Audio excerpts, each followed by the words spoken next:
देवेंद्र फडणवीस यांची आज पत्रकार परिषद. नदी अर्थव्यवस्थेवर पत्रकारांना दिली माहिती. तसेच परमपूज्य डॉक्टर बाबासाहेब आंबेडकर यांना अभिवादन करून त्यांनी आज 6 डिसेंबर रोजी महामानवाचा आशीर्वाद घेतला. तसेच माजी मुख्यमंत्री एकनाथराव शिंदे यांनी देखील त्यांच्यासोबत डॉक्टर बाबासाहेब आंबेडकर यांच्या स्मृतीस्थळावर जाऊन अभिवादन केलं.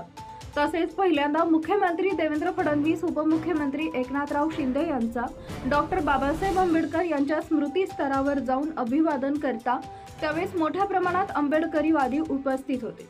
तसेच डॉक्टर आंबेडकर यांच्या अभिनंदन करताना उपमुख्यमंत्री अजित पवार हे देखील उपस्थित होते.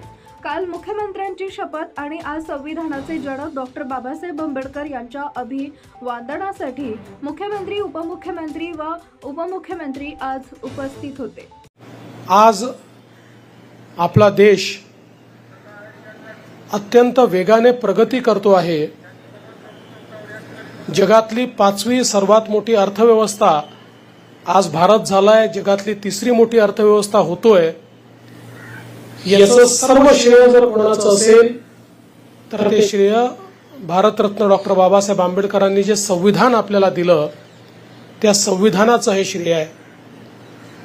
मी तर असं म्हणेन की जगाच्या पाठीवर सर्वात सुंदर आणि सर्वात उत्तम संविधान जर कुठलं असेल तर ते भारताचं संविधान आहे.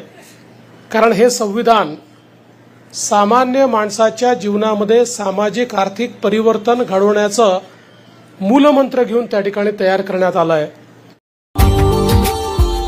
Subscribe now and press the bell icon. Never miss an update.